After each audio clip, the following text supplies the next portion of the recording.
Hi, welcome to Archaeonomy. In today's video I have some interesting archaeological articles that have been in the media in early February 2018. We'll begin today in North America with an article from Archaeology magazine entitled Where the Ice Age Caribou Ranged. University of Michigan archaeologist John O'Shea was reading a book some 10 years ago about modern reindeer herders living in the subarctic and some of the elaborate stone structures they use to manage their animals, usually called caribou in North America. O'Shea studies not only prehistoric cultures but also 19th century shipwrecks in the Great Lakes. That's why at about the same time he was reading up on human interactions with reindeer, he was also examining new underwater topographical maps of Lake Huron. Those charts showed that a rocky underwater feature known as 6 Mile Shoal was actually a continuous underwater ridge stretching 112 miles from northeastern Michigan to southern Ontario. Okay, story time continues. Why must journalists structure articles like this? As O'Shea looked at the map and envisioned what this ridge might have looked like in the past, he realized that around the end of the last ice age, some 9,900 years ago, it would not have been submerged. Rather, it would have been a land bridge with icy lakes on either side, and the receding glacial ice sheet just a few hundred miles to the north. The ridge would probably have remained much colder than the mainland, offering a refuge in the slowly warming world for animals and vegetation adapted to very cold environments. Such isolated pockets of archaic ecosystems that endure after broad, continent-wide climatic shifts are known as refugia. O'Shea believed that during the end of the Ice Age, this land bridge could have been just such a refugium, preserving the frigid ecosystem that caribou thrive in even while the glacial ice sheet was in retreat. It all came together for me, the fact that there was this geologic feature that would have been dry land 9,900 years ago that would have still had reindeer, said O'Shea. If herds of caribou had once migrated across this landscape, he reasoned, and there were probably going to be people hunting them. I thought we could find signs of those hunters. Acidic soils around the Great Lakes break down bones quickly, making it difficult to find the remains of caribou, or of any ancient animal, in the region. Any stone hunting structures that may have existed were likely either knocked down by later settlers or impossible to distinguish from walls and rock piles created by modern inhabitants. Acidic soils are a real pain in the arse to archaeologists. Relatively few materials survive as is, limiting the information we can find, and acidic soils limit it further. Still, O'Shea gathered the trained maritime archaeologists and expensive equipment required, and in 2008 began a meticulous underwater survey of the lake bed along the ridgeline. They found a man-made, wow, the article actually said man-made, a man-made drive lane, a long stone alignment used to herd caribou into a corral, along with a hunting blind to ambush them from. Now a decade later, the team has found 60 such drive lanes, as well as structures that possibly served as meat caches.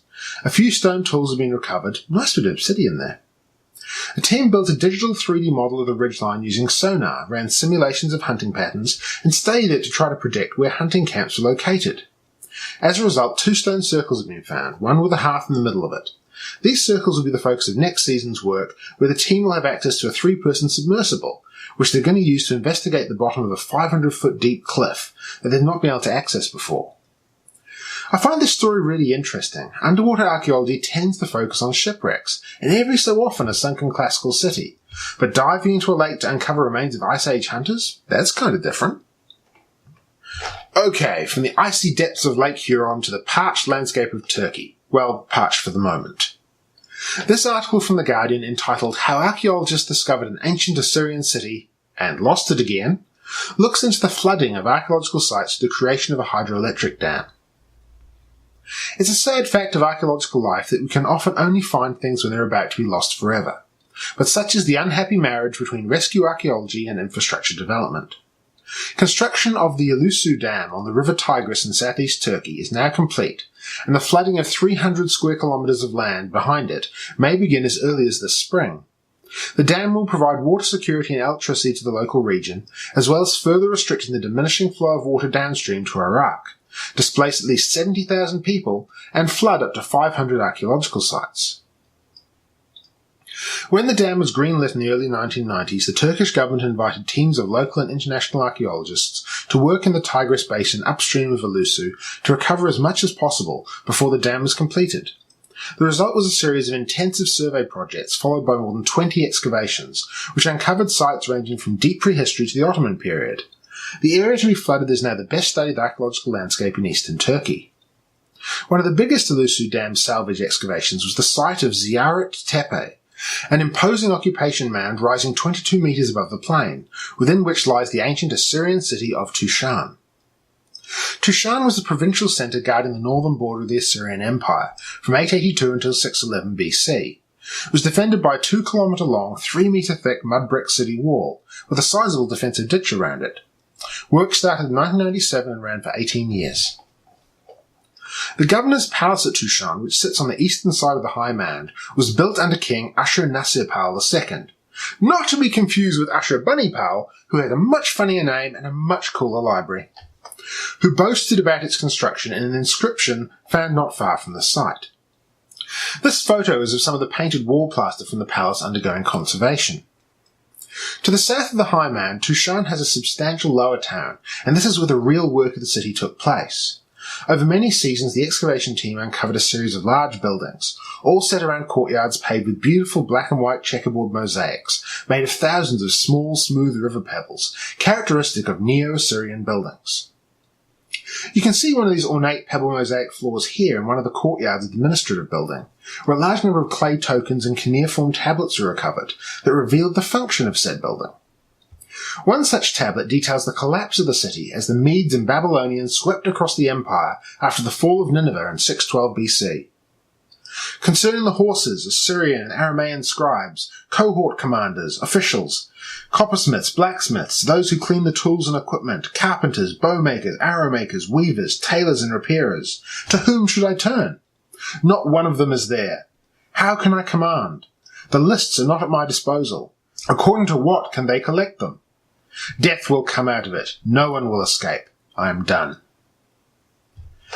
Now the city faces a new threat, as the Hydro Lake water levels rise and engulf the valley. Archaeologists do as we always do, record and salvage everything we can before the waves of progress engulf it. Who knows? Maybe Turkey will make it an underwater tourist attraction the way China has with towns they've flooded with their hydro schemes.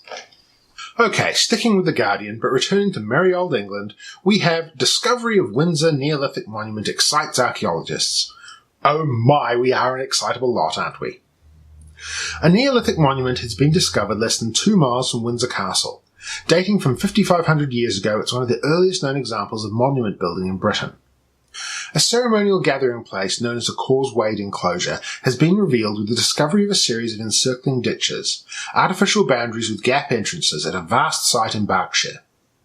Archaeologists have found extensive quantities of animal bones as well as decorated pottery shards and evidence that pots were deliberately smashed, perhaps as festivities came to a boisterous close.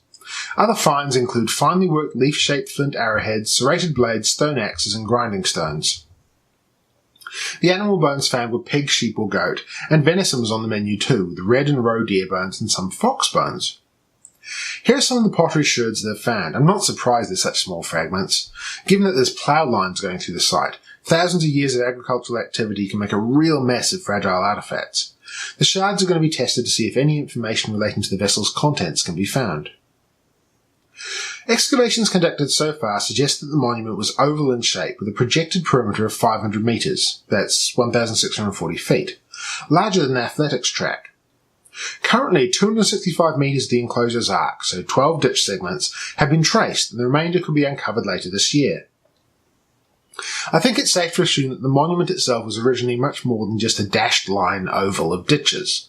Presumably the spoil from the ditches was piled up into an earthwork bank of some sort that's now long gone. The archaeological project is part of the development of a Cemex UK quarry, so it seems likely that once recorded this site too will be destroyed. The article doesn't mention the fate of the site, so maybe it will be preserved, you never know. Alrighty, now we're off to Egypt, with an article from the Inquisitor entitled Excavations in the Ancient City of Tel Edfu in Egypt have revealed buildings dating from 2400 to 2350 BC. The Oriental Institute of the University of Chicago have been working hard on excavations in the ancient Egyptian city of Tel Edfu, and their dedication has led archaeologists to discover 2 new buildings that date to the 5th dynasty, between the years 2400 and 2350 BC. The once busy and thriving settlements of Tel Edfu can be found in the southern region of Egypt and is located 400 miles outside of Cairo. 400 miles? That's not really a great reference there. Archaeologists have spent the past 16 years excavating this site, and the newest buildings have now been uncovered to show what would have been the city's very first efforts at building a settlement. These particular two buildings would have once formed a quite large complex in which Egyptians would have smelted copper, and archaeologists have shown that workers inside the complex had also been working diligently to provide the city's residents with bread and beer. Baking and brewing have always been linked due to the need for yeast. Sadly, they hadn't invented Vegemite at this point, which is the pinnacle of the development of this process. Bread was obviously an important staple, and it has been down the centuries. Beer was a lot safer to drink than water, and another way of pumping calories into those workers. The two buildings in the recently discovered complex are comprised of mud brick. Surrounding them are massive courtyards in which what would have been workshops can be seen. These workshops were found to hold various containers, which is what first suggested to archaeologists that the buildings had been used for manufacturing different goods. Along with the containers, 200 clay ceilings were also found, which would have been official stamps that would have been placed on the different goods being produced at the site, as well as affixed to official letters. On a large number of the clay ceilings, names of high government officials can still be seen today. Based on the goods found within the building, it appears that from Edfu, mining expeditions were launched into the surrounding desert in search of precious metals, as well as trade missions south into Nubia for ceramics and east to the Red Sea for shells. Nadine Moyler explained, "It's just about this time that the Egyptian royalty, until then focused on the northern area directly around the capital Memphis, began to expand its reach after a period of contraction during the 4th and much of the 5th dynasties. This is the first sign that the ancient city of Edfu is evolving into an important departure point for large expeditions, leaving for the eastern desert regions, and possibly for the Red Sea shore, located about 125 miles to the east." There's a short video here on the Inquisitor webpage showing some of the discoveries that have been made. As usual, the link's in the description.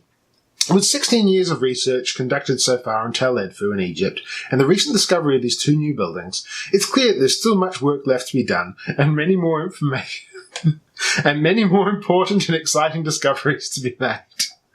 Sorry. This kind of conclusion is an archaeological trope, a way we often end reports. It makes me smile whenever I see it used. In my final article, we'll return to my beloved damp, foggy island off the coast of France, with this article from the Stratford-upon-Avon Herald, entitled "Rare Roman Find Unearthed at New School Building Site," a classic bit of modern salvage archaeology. The remains of a previously unknown Roman building, the largest ever seen in the region, have been discovered during building work on a new school. Wall foundations for a large aisled structure the size of a medieval church have been unearthed at Banbury Road in Warwick, to where King's High School is relocating. Archaeologists say the building most likely forms a component of a large villa estate, which must have spread along the banks of the Avon and been connected to the Roman road system. An early indication suggests it was developed in the 2nd century AD and probably went out of use in the 4th century. Constructed of local sandstone over 28 metres long by 14.5 metres wide, the villa would have been the largest building ever seen in the region. Corn drying ovens, both inside and outside the structure, attest to an agricultural function, although internal wall divisions at the opposite end of the building probably indicate a suite of domestic rooms. Now, to be clear, the word corn is being used here in the general sense, meaning cereals or grain. Obviously, the Romans did not have access to maize, which is a New World crop. This photo shows one of the best things about salvage archaeology. Not the pointless PPE on the students, why they all need to be wearing high-vis and hard hats while behind a barrier with no heavy machinery working, I have no idea. What I mean is that these kids will get to experience the physical remains of the history of their school, and hear about it directly from an archaeologist, no journalistic spin involved. As the school's representative said, the find will become part of the history of the new school building and of the foundation as a whole, and we will, we hope, inspire budding archaeologists for generations to come. Well, I don't know about inspiring budding archaeologists. God knows it's not the most profitable professions. But I hope that archaeology helps to give people a tangible link to their ancestors, their history, their culture. Knowing where you came from and understanding how it shapes who we are today is so important, especially when you hear outlets saying things like Western civilization has no culture, which could not be further from the truth. Quite a few of these articles are on salvage archaeology, where we work to record and preserve what we can before it's destroyed by development. I hope this episode has helped illustrate the importance of this aspect of archaeology. If archaeologists had not done their work, these finds would have simply been destroyed and no one would ever know of their existence. Thanks for watching. Cheers!